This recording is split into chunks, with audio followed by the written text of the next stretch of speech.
Hey guys, welcome back to my channel. Today is an Onsia SoundArt canvas video.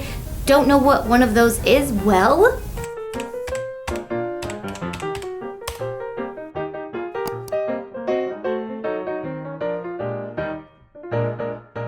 that's what one is. So today we are going to be making a fun, I don't even know what to call him, scrappy Mickey Mouse, vintagey, scrappy, hippie-ish Mickey Mouse. I don't know. I kind of just came up with this and I think I love it. So this is a fun tutorial. This is also done on fabric, so if you guys are afraid to do anything on your canvas, this is a fun way to do it, to where if you screw it up, you can take it off and restart again. So let's get going. You will need a Cricut for this project, so if you don't know what a Cricut is, then you must be new here, because I do a lot of stuff with my Cricut and Disney and Onsia, so this is just like one of those all-in-one inclusive videos. So let's get going. Let's just look at him for a second because he's so cute. Okay, let's get going.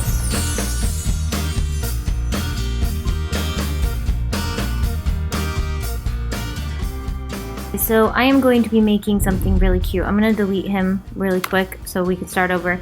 So I'm going to create something fun with a Cricut Access image, because if you don't have the SVGs of this is a really fun way to get them. Super easy by just getting a cartridge from, it's not included in Access. You would have to purchase this cartridge, but this is the Mickey Mouse cartridge that I recently just got, and I'm in love with it. And I'm going to do a series of canvases with these, but I wanted to start with this guy, and I wanted to show you what I'm going to do.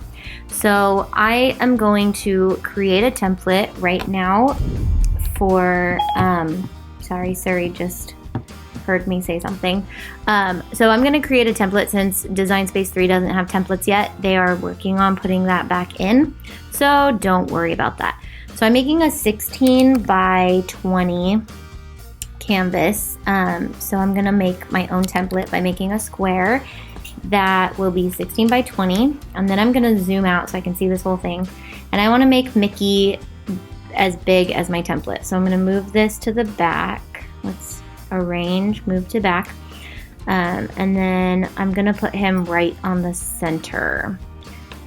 And what I'm gonna do with him is I'm gonna cut all these pieces out of different, so I'm gonna get rid of this guy because I think he's just the solid background.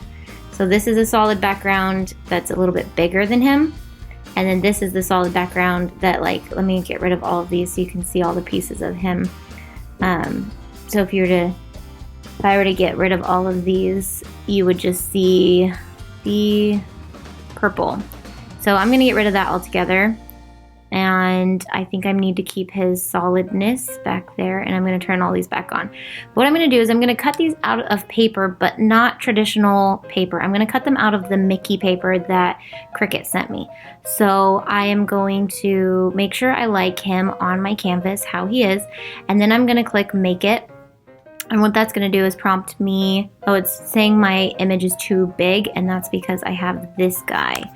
So I'm going to delete him now. And okay, go away, and we want to make this now. So what it's going to do is it's going to give me things that it's going to have me cut out. My papers are only 12 by 12, so you can see that I'm going to need 2 papers for this, and I'm going to use 2 pages on my mat, and then it'll cut these little lines right here so I can see where I'm supposed to line all my pieces up. But I'm going to have to use my long mat, and I'm going to have to use 2 pieces of paper for this one. But it'll be fine because we're going to put it all together, and it's going to look so cute. So I'm going to go and do the rest of the tutorial.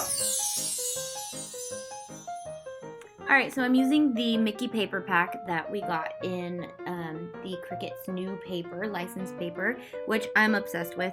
So I just laid out all of my different colors on my mats and got them ready to go. And I'm just going to turn my machine to light cardstock and start cutting all of my different layers. So you can decide what color you want each layer, but I kind of tried to go with colors that were similar to his color. So if it was the black part of him, I tried to use darker papers, and if it was the yellow parts, I tried to use the Donald, and then for his red, I tried to use the red papers. So I just went and I cut out each layer. The Cricut will prompt you to do each one, and this really doesn't use much paper at all because some of the pieces are pretty small. The only part that uses a lot of paper is the black background. So we're just going to pull up all of the different pieces, and then it'll be like a puzzle when we put it all together. So once they're all ready to go, let's just put them to the side. And I would do this on the, I'm going to wrap the canvas in fabric, but I've been telling you guys this since I did all these, that I would do the fabric before I put them on the canvas, just so that I can make sure if I'm ironing on it or anything that I'm protecting it. But this one's pretty easy because we're just using Mod Podge. So I'm going to put the fabric onto my Onsia SoundArt canvas, just with hot glue, and I've showed you guys a few different techniques to cover this with, to cover your canvases with fabric. And if you guys are like me, you kind of can get scared of your DIY projects, especially when you're spending a good amount of money on something like the Onsia canvas. So the fabric option is really cool because you guys can just take it off if you don't like how it turns out, or if you want to change up your decor, maybe make some like different holiday ones that you guys can transport, that's a weird word. Okay, so you guys can like change if you want. So I'm just going to Mod Podge all of my pieces on one at a time, so just get him ready to be where he's supposed to be. And then Mod Podge underneath him, and then stick him onto the fabric, and then Mod Podge on top of him. You can use fabric Mod Podge for this, or regular Mod Podge. It's kind of up to you since we're using paper and fabric, and it's not really something you need to wash, so you can use whatever kind of Mod Podge you want. You could also water down some glue and just use glue if you wanted to as well. So then I'm going to layer on all those little pieces by making sure I put them on when the Mod Podge is still wet, and then Mod Podging on top of them. That actually makes sure that it is secure and that it stays down and doesn't start to bubble and all that good stuff. And don't worry, this is going to dry clear, so don't be alarmed if you see a lot of glue.